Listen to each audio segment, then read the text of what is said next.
David with EV World News. We talk about electric vehicles, green energy, and the stock markets. I'm here today with our founder and chief editor, Bill Moore. How's it going, Bill? It's going well, thank you. Been out, got my walk in. My hair's a mess, but hey, you'll just So I'm have to live curious. with it. It says here the EVworld.com founder and editor-in-chief, I'm ill. What? I At have the no bottom, idea. underneath your name, it says founder and I have editor-in-chief. And then what does it say after chief? It looks like it says I'm ill. I have no idea what that's doing there. I'm not ill. Well, hey, you might ask some people about that. Wow, how do we change that? Or we just leave it for the fun of it? You can edit yourself if you click on your picture. Let me see. Oh, maybe you can't. Maybe you have to do it in the previous screen before we come on. But that's just, it just says I'm ill. And I'm like, what? I have no idea. That was there the other day too. And I thought that was kind of funny. Wow. Oh, well. Oh, well. Yeah. Old people talk about EVs. Well, it's so tiny on my screen here, I can't see it. So, no, that's I'm all fine. right. Thank you. Oh, and happy birthday, by the way. What wasn't your birthday really like Tuesday or? Yeah, it was on Tuesday. Yeah, it was Tuesday. Okay. I turned. Yeah, I won't go into that. I got older by a year. I don't look 100 like 100 do like Jimmy Carter though, do I? No, because I'm not. Good for him. Yeah. Oh man. All right. So I want to start off today talking about Tesla superchargers, and we're going to talk about. So this is something that's been quite unique because when somebody's ever asked me about buying an EV, about what's a safe choice, I always say Tesla because you got the Tesla supercharging network. Yeah. And I said, if you're going to be disappointed with a brand, it's going to be something other than Tesla. Okay, you're probably not going to be disappointed with Tesla, but Tesla's opened up their network now to so many other brands. I wanted to cover this. And it's pissing off Tesla owners. Yeah, a little bit because there's more usage at the things. Now, if you are a non-Tesla EV owner and you're equipped with CCS1 port, you need an adapter to be able to use a supercharger because the Tesla chargers use the NACS plug. Some of the manufacturers are offering free adapters. Others are asking for money. There are also adapters made by third party, but they may not be OEM approved. First of all, we're going to start out with Ford. So Ford has the E-Transit, which is a commercial vehicle, the Ford Mustang Mach-E, and the Ford F-150 Lightning. Now, there was a Ford Focus electric car, and also there's some plug-in hybrids Ford's made. Yeah. None of them can use it. Okay, because they can't be DC fast charged. Those are like well over a decade old now. They're certainly older vehicles. Yeah. Then when we go to GM, and this gets kind of interesting because there's starting to be a lot more GM EVs. So, well, actually, we're going to start with Chevy.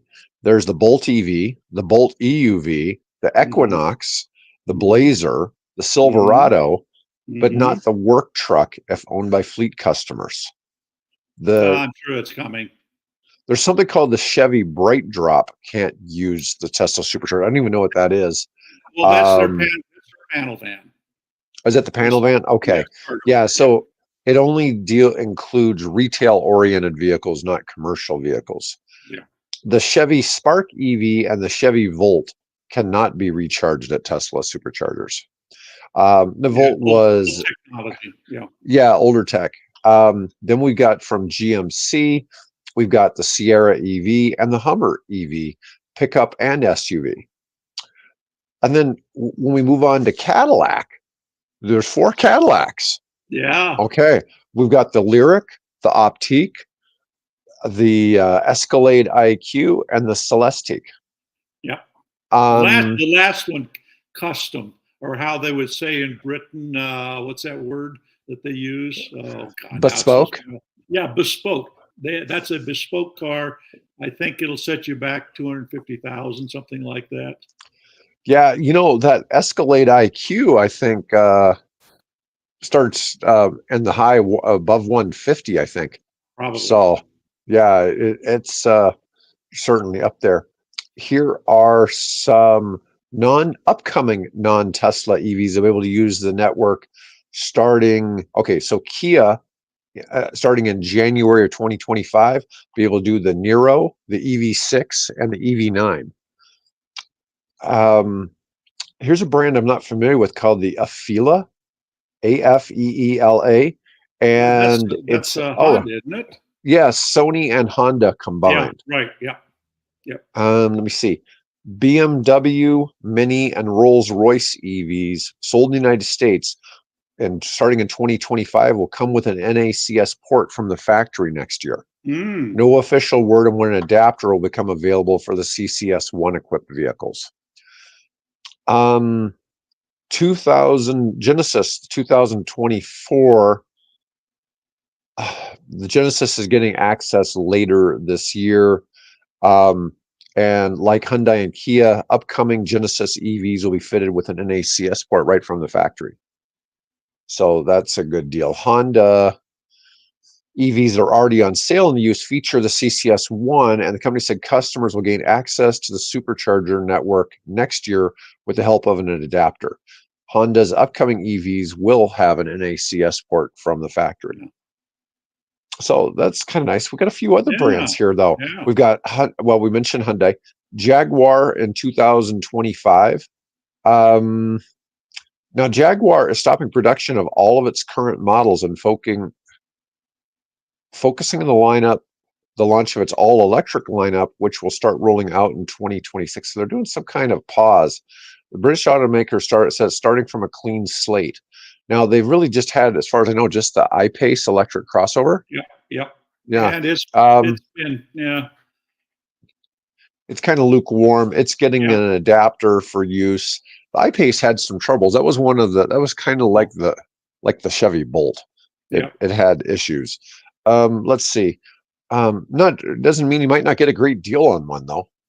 If somebody's out there looking. Well, and remember that's what who is it, Waymo, or what is it? I think it's Waymo is using them down in Phoenix for their self-driving taxi service.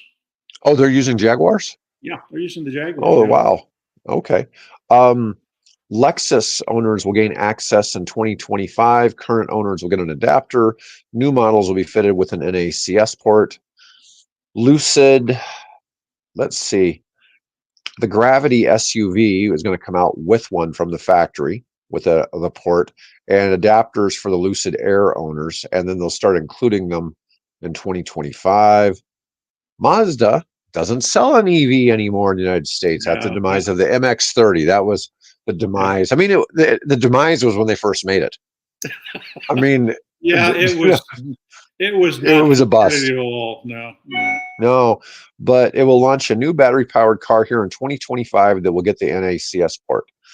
Mercedes-Benz says it'll start having adapters. It'll offer charging adapters to current EV owners by the end of the year. Hasn't happened yet. U.S. market EVs will get the port as well from the factory. Nissan said drivers of the Ariya would get an adapter this year, and that next year it'll have an NACS port. The Leaf can't use the Tesla supercharger network as there is no manufacturer-approved CHAdeMO adapter for it. The CHAdeMO, but the thing is, the Leaf really was designed to be a local car. They've sold over 1 million of them, but they never really put much range on any of those. So, it really was designed to be more of a commuter car. It was what, 42 kilowatt hours, something like that, I think. And it was, the CHAdeMO was its answer to a fast charger. And it just was a system that, kind of like when we had the old Beta versus Sony, debate. It was the Sony. Or the VHS versus Beta. It was this surplus deal I've had on level 3 charging stations. They're the ABB brand, and they have a CHAdeMO as part of about half of them. So they generally have two attachments, and one's CCS one and the other is generally CHAdeMO. Yeah. So I mean, most vehicles that aren't Tesla all have one of those too, right? Either one or the other, yeah. Pretty much, Nissan pretty much were the only one that introduced the CHAdeMO system. It just never got beyond Nissan. Okay, I didn't realize it was just the one vehicle. Yeah. All right, so what's really amazing about this list, and there's still more to go, is that think about 10 years ago how many EV brands there were on the market. I mean, this is a stunning list, and this is only covering the United States. Oh yeah, I mean it's wow. What was the latest number? I saw something like 250 models now of EVs. It's like crazy. Yeah. And when I started EV World, that was how many were available, right? And none of those probably still exist. No, well, the RAV4, I think. It was an EV back in the 90s? It was EV back in the 90s. Yep. Wow. It was a gas powered, but they had converted over to an EV. And that's about it. The Ranger, the Chevy S10 EV. There was a Ford Ranger EV back in the 90s? Yeah, there was a Ford Ranger EV, yeah. In fact, Ford and another company that was going to partner with Ford were going to take that chassis and make a postal vehicle out of it. You know, we've been having this long drawn out struggle about how do you replace the old Grummins, postal vehicles with something new and more modern. And that was the first attempt to tackle that potential market was to take the chassis of the Ranger EV and make a postal vehicle out of it. Wow. You know, it's really so much of this was so premature. I mean, they were good ideas. And then it really took Musk making a nice looking EV to make things work. Yeah. And speaking of, we talked about this before going on air. If you're interested in some really interesting insights into Tesla and Elon Musk, I have posted a link to a YouTube video with Rohan Patel, who was a VP at Tesla for like 7 years, something like that. And so if you go on the EV World website, you go over to where our YouTube videos are posted. Just below that, there's a search box there, and just below the search box is the RS stream, which is where you can get all of our news feeds, via the RSS system. I posted that link. It's an hour and 42 minutes long, but is it packed with fascinating information that I didn't even know about? And I've been covering this thing for over 20 years, about Tesla and about the struggles they had, and it's just fascinating. So if you're looking for little insights into like, for example, they just started talking about, as I was finishing my walk, they're just starting about why has Elon shifted from being a sort of Democrat-focused, politically, over to more now a Republican right-wing Musk focus. Why has he done that? So they're speculating onto why he's doing that. So it's a good listen if you got driving back and home for to work, or you're out jogging or whatever. Take a listen to it. I downloaded the audio version only, so I'm not watching the video. But it's fascinating. It's a fascinating story. If you want some insights into that company and how it got to where it is and where it is now and where it's going. We'll talk about some of that after the show. There's some of that I won't discuss on the show. A little too politically sensitive, are we? A little too politically sensitive. Yeah. So Polestar is another one here, and they're doing an adapter this year and adding the charging port next year. Stellantis said at the beginning of 24 it would add a charging port on 2025 models. Adapters will be offered during that transition, but currently we don't know what cars are going to get the NACS adapter. We have Subaru. Now, Subaru only has the Solterra, which is really the Toyota Busy Forks. Owners of the Solterra will get access to the Tesla supercharging network next year, and the upcoming American-made 3-row electric crossover, also developed with Toyota, will get the NACS adapter instead of the CCS one plug. So there's a new Toyota Subaru development for a 3-row electric crossover for Subaru that we haven't discussed that before. So Toyota is going to give a charging adapter to Busy Forks owners and then add the port for 2025. Then we've got Volkswagen. Audi, Porsche, Scout Motors, and Volkswagen sold in the US will include a charging port next year. Charging adapters for older car will be available at dealerships, but the timeline hasn't been disclosed. And our finally getting to the last company is Volvo. CCS1 equipped vehicles such as the EX40 would get access to the NACS adapter this year, but that hasn't happened yet. Next year, they'll have a port on the vehicles. Now, go ahead. I'm just saying that is a lot. I mean, you think about it, because we'd previously talked about, Rivian and Lucid were the first ones really to switch over. Then you had Ford jump on the bandwagon, but Ford had to do something. They were getting so much bad publicity from that one Canadian Ford Lightning owner. I mean, that story just, about the guy having to be, trying to take a trip and having to get towed and all that, it just was not a good look for Ford. And so they had to do something. But you look at all these other companies, it's really sad to kind of see this. The charging business is kind of a rough one. And this is going to transition to kind of thing. I know a few people who make money in the charging space, but they have a captive audience.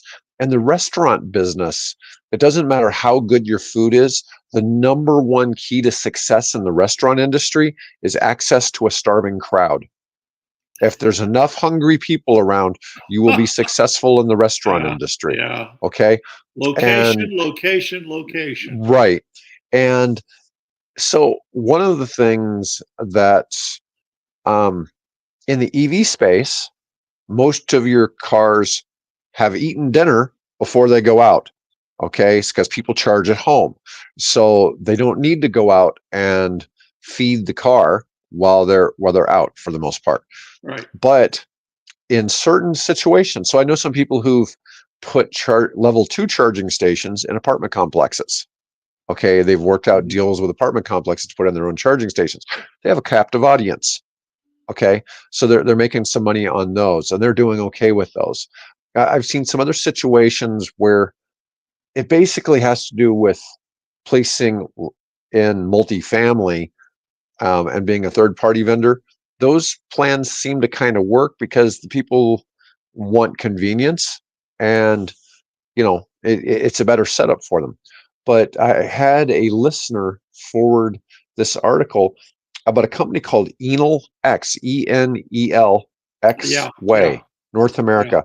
They're shutting down, and effective October 11th. So that's in 8 days. And after about a year and a half. Robo-taxi reveal. Oh, really? Yeah, that's on the 10th. Yeah. Okay. So they had plans to add 10,000 DC fast chargers in North America by 2030, and they've done it an about face. They sent out a text message through their app. Enel X-Way USA will cease operations on the 11th. EXW app will be discontinued in US and Canada. Customer support discontinued. See juiceboxnorthamerica.com. So that's kind of surprising. That's a Dutch company, Juicebox. It's one of these things. We know that we need charging. There has to be chargers. There has to be infrastructure. It is a difficult business to provide, and especially to provide it standalone. Now, Tesla has somehow, they realized that they weren't going to be able to sell electric cars if they didn't have a network. Mm-hmm. So in their fundraising, they included money and they put out their own network. Now, what's interesting is that In their case, they're almost always in supermarket parking lots. They are not making any other residual money off of those facilities. Yep. Okay. They make money off the charging in some cases, and they're going to make money off all these companies we were just talking about. But on their own customers, shoot, a lot of them have like free supercharging for life. A lot of the vehicles that were sold in 2020 and before came with free supercharging. And so it's kind of an interesting piece, and that all these charging companies, they're not in the EV business like Tesla is. Okay. Right. So they don't have the same vested, interest there. Now, if you were a gas station and you added a couple of superchargers so that, you can continue having that, because in the convenience store business, they only make a little bit of money off the fuel. The idea is you sell the fuel cheap enough that enough people stop, they come into your store, they buy milk, cigarettes, booze, lottery tickets, all things I don't buy, I don't buy, but exactly. I'm just saying that's where people go for that. And they sell a lot of snacks. Now in our market, we have some luxury gas stations. We've got like Quick Trip. Oh my God, you can go into Quick Trip. They sell all kinds of prepared foods. They even sell healthy foods in there. If you're on the East Coast, you can go to a Wawa, and Wawa is the same way. They have all kinds of prepared foods. They have healthy food choices. There's a lot more things now to a gas station than just going and buying a slushie. Yeah. So what's the main, when you see there's a particular brand of convenience store service station here in the Midwest, they never advertise, I've never seen, we sell gasoline, come into us and so on. What they're selling is their pizza. Right. It's always about their ads are always about their pizza, which is really interesting. I guess it works for them. Casey's sells a crap ton of pizza. I mean, they all have pizza kitchens right in the thing. The pizza's high volume, high profit sales. But what I'm getting at is, if those places have charging stations, they actually are nice enough that somebody would go there to charge, because you can actually have some halfway decent food choices. It's not like a lot of other gas stations where you just go in and anything you spend money on inside's probably a poor life choice. Okay. Not trying to just criticize anybody who likes slushies or, stopping for something like that. But really, most gas stations have no good decisions for going. And now I'm a health nut. Okay. And this is really bad. The only thing I pretty much buy if I go in a gas station is, a brand called Fairlife protein shakes. Okay. That's about it. It's really, kind of funny, because there's just not a whole lot. I might buy some nuts. That'd be the other thing. But it's just really, there's not something there for me. But I'm just saying that most of these places, though, that have tried to get in the charging business have tried to be standalone like Tesla. And I think that's a tough business, because it's really they don't have the starving crowd. If they could keep the units busy at least 12 hours a day where they're all being used, kind of thing, they'd be making money. But the problem is, it's just not enough, and the machines break down far too often for the amount of legitimate use they actually get. So I just thought this was so you don't expect Dave to be building any supercharging stations out there anytime soon.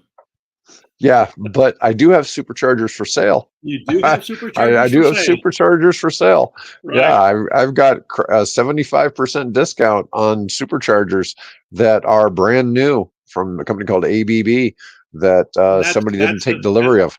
That's a major European electrical manufacturer. So we're talking good quality equipment. Yeah, we're talking a $50,000 discount on each unit. It's a big deal. Anyway, does EV World get any of that? Well, yeah, it would help supplement our show a lot. Yeah, wouldn't it? It would. It would. It's just a matter of finding the right folks out there. I'm just saying, it's. I like the idea, like with Nevi, where they're doing the money for the states and all that, and the states are putting in chargers, but they all want a contractor to come in and put that stuff in. I just think it's a tough for a private business to be in that space. And now, in my opinion,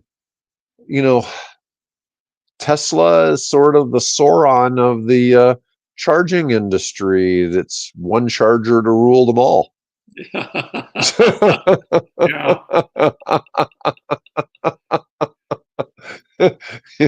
Anyways, that's kind of what it is. I don't, at some point there's probably going to be an antitrust thing on supercharging.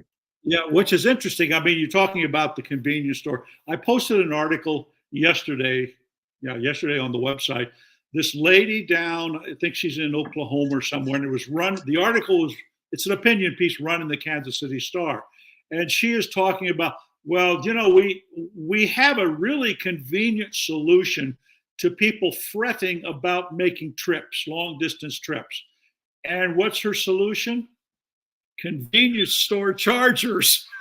That's funny. And I thought, I have to post this because that's true what she's saying, and we just discussed that.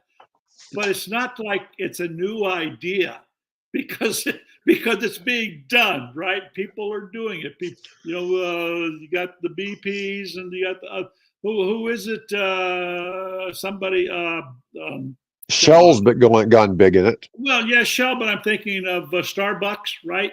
They've got their Starbucks from, I guess, Portland or Seattle or wherever it is, all the way to Salt Lake City. Every one of those has has fast chargers in them. So it's a good idea, lady, and I commend you for that. Hey, we're talking about it here. It's being a lot of times I look at a lot of things from the economic benefit of the organization putting in the charger. Who does it make sense to have a charger?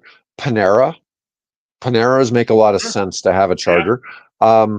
But your Casey's and Quick Trips and your Wawas, they all make a lot of sense to have a charger because they actually have, and some of the come and goes, they have outdoor seating.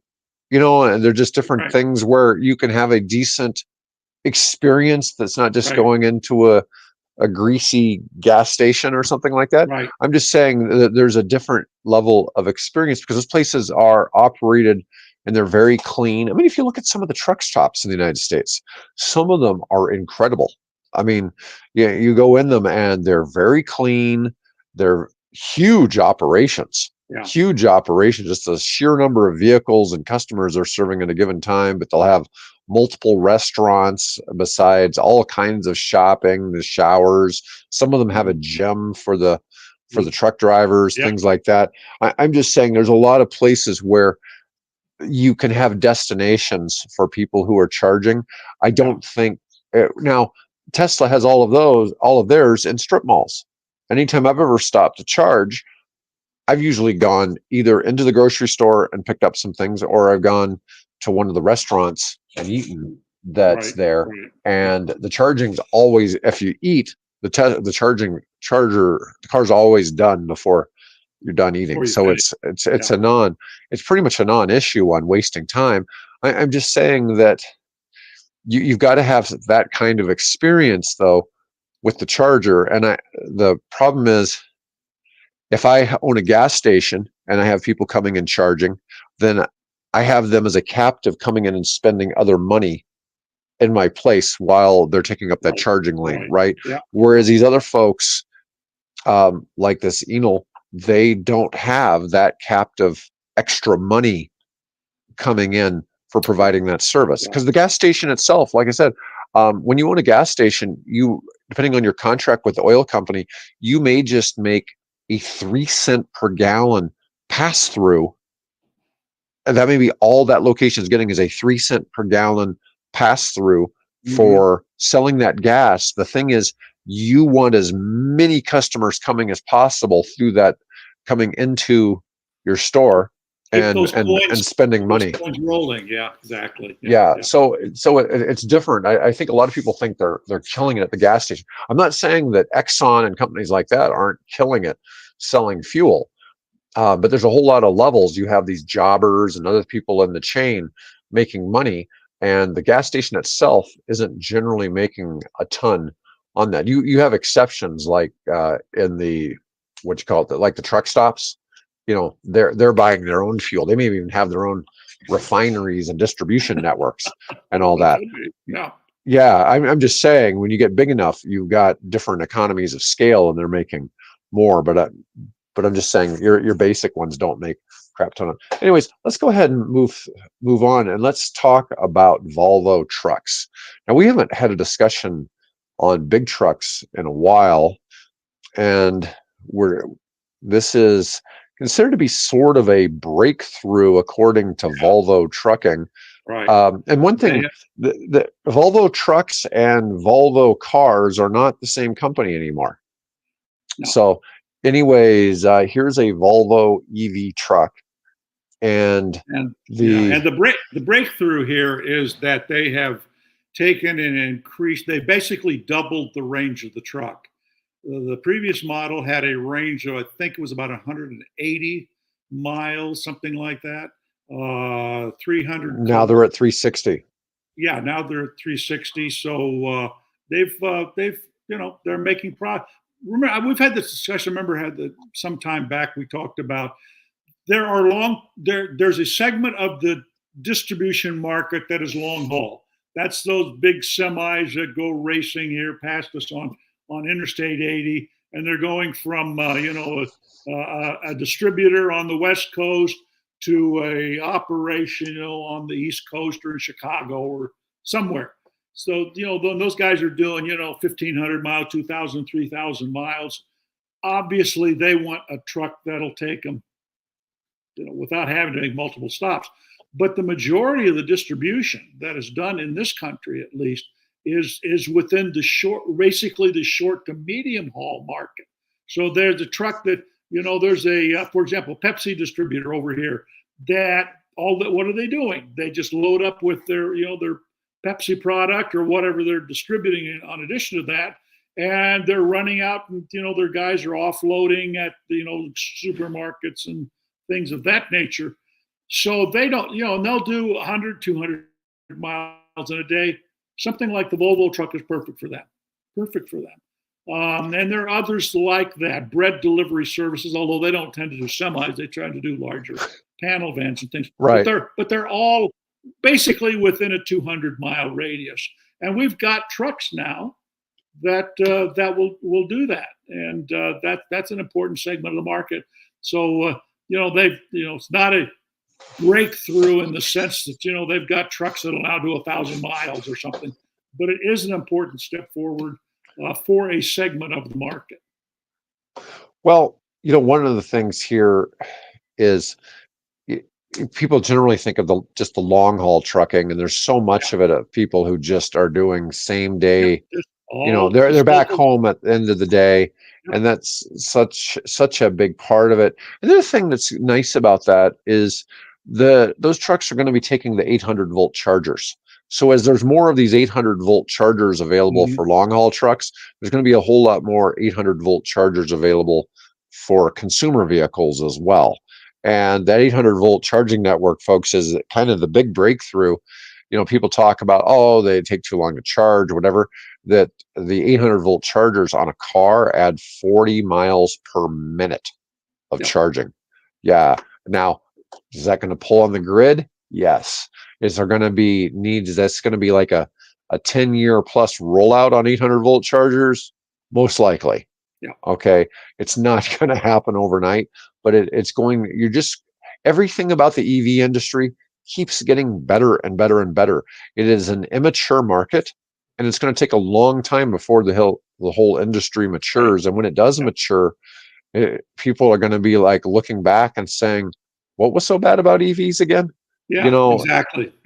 It's inevitable, and everybody you talk to, unless they just have a particular financial incentive not to see any progress, everybody you talk to, says, hey, this is the future. If you listen to that interview with Rohan Patel, he goes into that. He said, this is where we're going.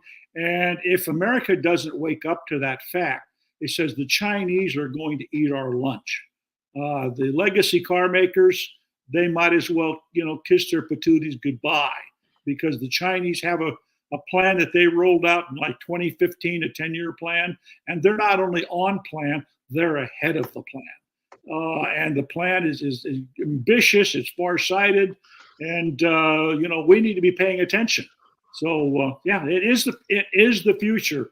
Regardless of what certain short-sighted, bought-off politicians say, it is the future. It's funny. This article goes on to say that Volvo is also, besides battery electric, they want to do fuel cell electric, combustion engines that run on renewable fuels like green hydrogen, biogas, or hydrogenated vegetable oil. Sure. I guess, if there's uses for that, it just gets to be a lot of different things. This is separate from Volvo, but a separate Swedish trucking company is in the process of developing hybrid solar-powered trucks covered in solar panels. Now, I don't know how much, the energy pull that a truck has, you probably, even if the trailer was completely wrapped in solar panels, you're probably going to get 10 miles per day out of that. It's still not going to make it an Aptera, because one of the beauties of the Aptera is it's lightweight. Really lightweight, yeah, it's really lightweight, super aerodynamic, and it's wrapped in solar panels and gets 40 miles in a day. I just don't see a tractor trailer, and I think 10 might be optimistic. It might be more like 5. But I'm just saying that I thought that was kind of I'm not saying it's not a good idea. It sounds good on paper or whatever, but in the practical sense, and we talk about this a lot. There's a lot of ideas that I see that they sound kind of cool, but practically, do they really make a difference? I don't know. But let's talk about so Yamaha, which I think of being a manufacturer of guitars, tennis rackets, and a few other things. They also make motorcycles. Yep. Yeah. Anyways, it says here. Did you know that they do super high power efficient internal combustion engines? That was news to me. I didn't know that. Yeah, so they make the Lexus LFA's 4.8 liter V10, the Lotus Exige. This is a Toyota powered Lotus Exige to the V6 to the original Ford Taurus SHO. Yamaha Engineering has been responsible for some of the most exciting power plants in the automotive world. They also make keyboards. Yep. Yes. Anyways, and I think when they're saying keyboards, I think they're talking musical keyboards. I don't think it's computer keyboards. No, we're talking musical keyboards. Yeah. Things that the band is up there and the guy is standing and going around. That's a keyboard. That kind of. A UK company called Caterham, I'm not sure how to say it. It's probably Caterham. Anyways, is making an electric sports car in partnership with Yamaha. It's not bad looking. No, it's pretty sharp. This is what I referred to when I mailed my suggestions here to Dave this morning. I said, this is our EV eye candy segment. Yes. It's nice looking. I don't know if that's my favorite color, but that's still a very nice looking car. 55 kilowatt hour battery pack. If it's light. It's aerodynamic enough. Yeah, it's like what, a 2,000 pounds, I think, something like that, 2,400 pounds. Let's see. It's not their first world-class electric powertrain. Subaru bought into Yamaha's nearly 500 horsepower EV motor back in 2021, including equipping its all-electric supercar, the STI E-RA, with them in an attempt to beat the 400-second lap time around the Nürburgring. Yamaha also said that it will continue to produce electric vehicle components, falls in line with its 2050 carbon neutrality goals. That's a nice looking vehicle there. Let's see. As an old man, I wouldn't be able to get in or out of it. It's one of these slow slung things, but it's sure a good looking car. Let's see. It looks like an Alpine A110 merged with a Maserati Gran Turismo and a 997 generation Porsche 911.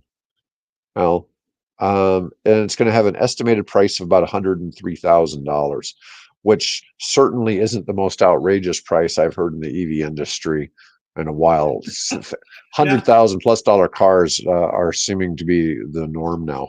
Now, if you would have kept that article right there at the bottom of that article, there were 3 images over on the left-hand side, and that shows you the cars that Caterham is more famous for, and they are sort of the very classic 50s English open, cockpit roadster, which is a nice car. That's the kind of thing you want in your. If you had a car collection, you'd want one of those in your car collection. You'd pull it out and drive it on a nice summer's day someplace, Right. But moving on. Hey, do you know Joby? Joby are the guys that make making a lot of progress. The eVTOL. The eVTOL, electric takeoff and landing aircraft. You know who the biggest investor is? This surprised me, actually. Well, who's the biggest investor? I am not sure who their biggest investor is. I know they have a new investment, but I don't know if that's their biggest investor. Toyota is their biggest investor. They put more money in the company now. That's that 500 and some million, something like that. But no, they're the largest investor in the company, which is interesting. Yeah. Toyota has it's interesting because we don't really get a whole lot of just pure EV plays from Toyota, but they've certainly invested a lot in electric aviation, or at least what would seem like a lot in electric aviation. I mean, they've put up they've invested a total of $894 million into Joby. And this includes this current $500 million.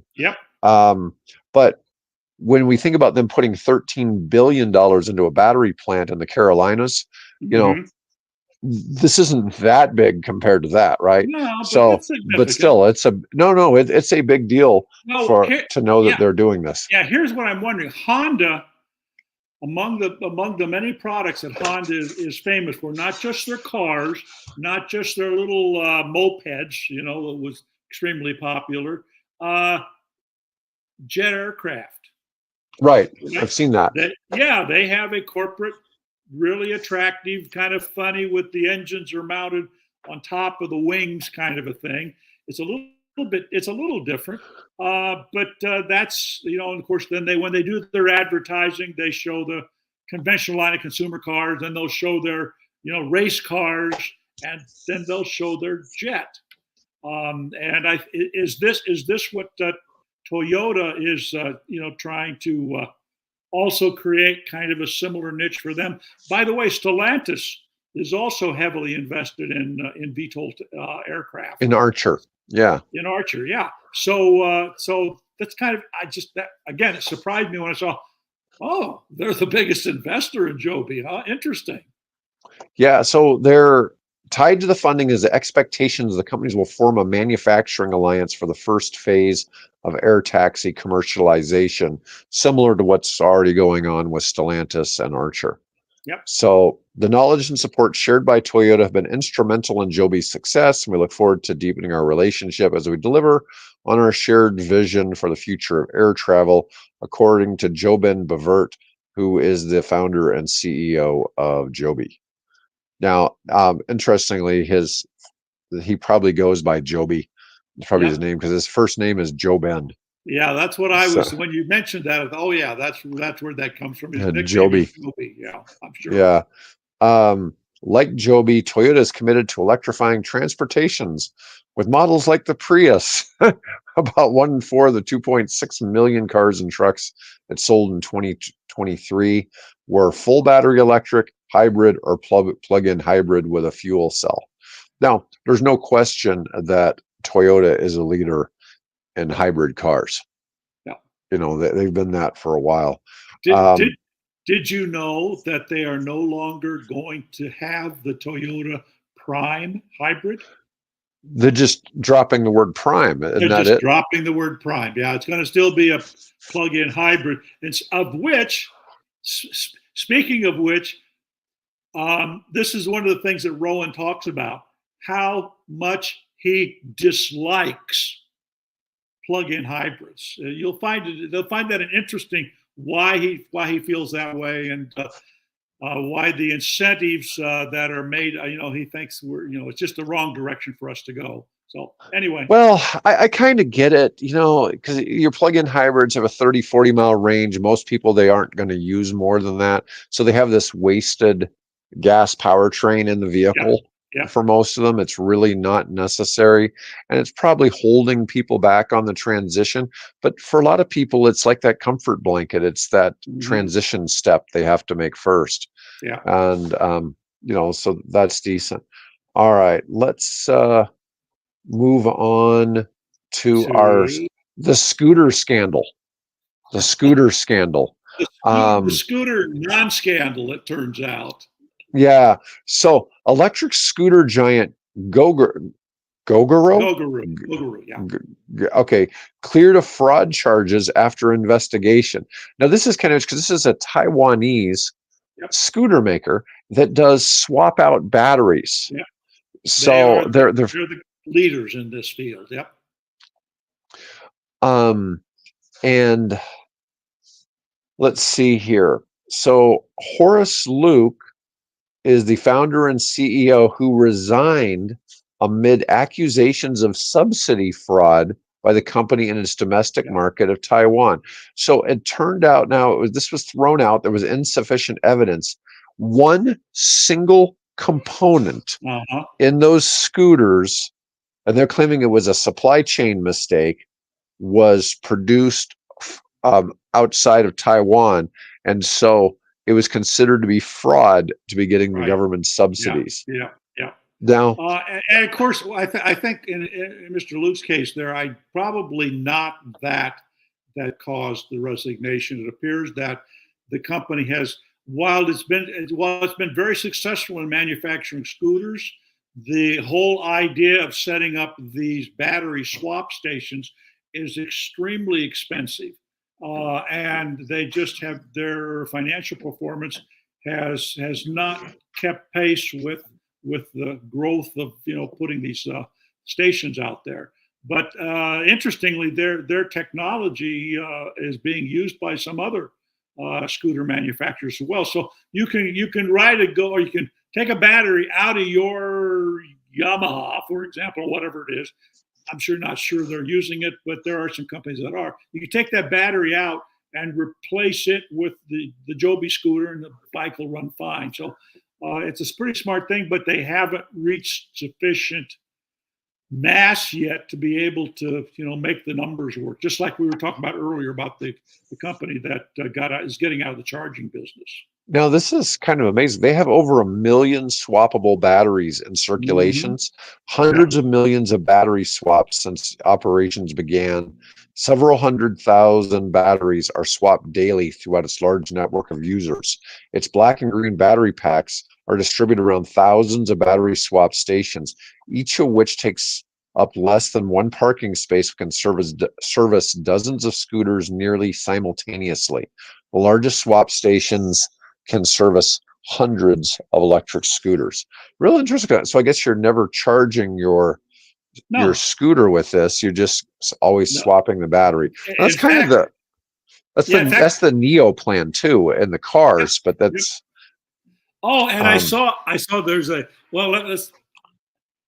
guy that wrote the article, by the way, said, yeah, I just swapped my battery this morning. So he's got experience with this. But I saw a video of this, I think I posted it to either Facebook or whatever, of a battery swap station now for the Chinese buses. This is really cool. A robot, like a big, huge file cabinet, comes up alongside the bus. It reaches into the bus, takes out the discharged battery, pivots and takes the new fully charged battery and puts it back in the bus, and then takes off and goes services another bus. Amazing. Wow. All automatic. Wow. Yeah, that's really fast. We have a question from one of our listeners. Any stats on how much oil is leaking out of ICE engines onto pavements and burned away? Now, no idea. Yeah, not really. But one of the things that internal combustion engines burning gas are only about 80%, or I'm sorry, they're only like 20% efficient. So you have 80% of the fuel is basically just heat that's wasted. This is one of the reasons, if you had a way that you could harness and have 100% energy efficiency in gas engines, EVs would never take off because the fact that it would be, it's called I don't know. It's called the Carnot effect. You'd have mathematically, you can't get past 25, I think, percent for an internal combustion engine, and 40%, I think, for a compression cycle engine, which is, of course, a diesel engine. You just won't go any higher. Whereas we've got EVs that, with the motor and with the battery conversion, even with the power plant, miles away and to the cables and everything, the thing is still 85% efficient or higher. Well, that new battery from, who was it, from Xiaomi, or not battery, new engine from Xiaomi, they're claiming 98% efficiency. Oh, yeah. And then that's crazy. Yep. So, it's a complete cycle. So basically, here's why I like to talk to people about this. Take a dollar bill, right? I want you to take and rip 80% of it away and burn it. So now you're left with 20%, right? Then I want you to take that and I want you to rip that in half, because then that half that you just ripped away are all of the drivetrain efficiencies, because all these things going around and pounding and things spinning. Take that and throw that away. So what you're left with is 10 cents out of that dollar that's actually doing work, moving the car forward. That's how much difference there is between an internal combustion engine. You're throwing away, literally throwing away 80 cents out of every dollar you spend is wasted. It doesn't do anything to move you and that car forward. It's all just wasted energy. Think about that. Yeah, it's really a fascinating topic on how much more efficient electric engines are. Even the ones now that are coming out that are, what is it? They're a gas generator. So some of the vehicles are coming out that have a generator, and the generator may be more fuel efficient than the regular engine. But the generator is then powering the electric motor. Right. Well, it's powering it. The generators is actually charging the battery, which is then charging and powering the motor. So there's a little bit of connection between there. So yeah. All right, Bill, I got one last article. So Tesla Cybertruck sales doubled in just a few months. And it's kind of weird how they figured this out. There's been a recall over the truck's rear view camera. And because of recalls on the Cybertruck, that's how we figured out how many they've sold. So 154,000. Yeah. Spoiler. Tesla issued a recall for 27,185 Cybertrucks. I was thinking a different number. Yeah, it was much smaller number, but that's doubled its prior sales since June, when it had a recall that had 11,700 trucks. So that's a pretty big jump. It's added 16,000 sales since June in the Cybertruck. And interestingly, Consumer Reports has done a preliminary evaluation of the truck, and basically they said, it's okay. It's a truck. It does what it's supposed to do. How they sometimes get into the nitty gritty and find all these little quirks and things. But they said, it's okay so far. Yeah. We have, they don't like Tesla. They never have. Yeah, but they have been willing or coming out and they'd say, it's got the highest safety rating and it's got the highest consumer satisfaction. That has plateaued and gone down somewhat, I think, over time. But I was surprised. I thought they'd come out because there's an awful lot of criticism about that truck.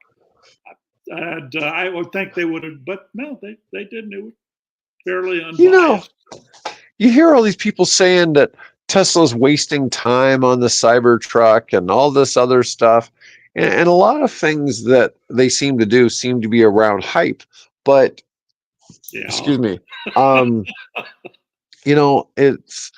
it seems to work for them, and they seem to be able to figure out how to make things, make money.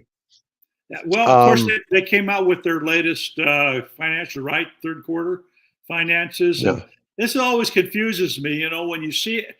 I think it really depends on who the writer is, the stance they take, because one guy will come out and say, boy, it doesn't look good. Another guy says, well, they made their mark. That's a good thing. Another guy says, oh, they actually did better than, and is the company going to make it or not, please? Yeah. Well, I don't think there's any fear of Tesla making it. It's just kind of weird how people have all of these preconceived notions about what's going to hurt Tesla. So they went from, this is on the Model 3 and the Model Y. Let's see, between April and June, they sold 439,000. Well, actually, it was really 440,000 Model 3s and Model Ys versus the expectation by analysts of 436,000. So they beat it by 1%, which is, significant. And that was more than what the previous year, same quarter, they delivered 435,000 cars. But in this case, this is only the total of the 3s and the Ys. I don't know if they're not releasing stats on the Cybertruck and the S and the X. Those anymore. They are, but the two main cars are like 90% of Tesla's sales. The other three vehicles are only 10% of their sales. So I actually saw a new S here not long ago, but X's, it's kind of hard for me to tell the difference between an old X and a new X. So, but Model Ys and Model 3s, you see them everywhere. You can tell which one are the best sellers. So in July, the Cybertruck was the best-selling vehicle over $100,000. So it was number one amongst over $100,000 vehicles. And that's pretty impressive. I'd spend my $100,000 on something else, I think. But then I guess if I had, the revenue to justify that, I might think differently. But it seems like a lot of money to spend on something. All right. Well, anyways, Bill, that's all I had to cover for today, and we've gone almost an hour. We've had a whole lot of people listen to us drone on for the whole hour. So, hey, thanks everybody. We really do appreciate you taking the time to be with us. It makes it, because I sit back in my little office and I, build a website and I put stuff out, and I don't know if anybody's watching or listening or reading. And this is nice to be able to have real people out there. The thing is, I mean, we EV World gets thousands of unique IPs every day. Yeah. So, I mean, somebody's looking at the stuff, they're out there. It's just really interesting to see the difference, but it's nice having people on the live show too. And we get lots of people who follow up and watch. Anyways, folks, have a great day. Thanks for joining us. Everybody.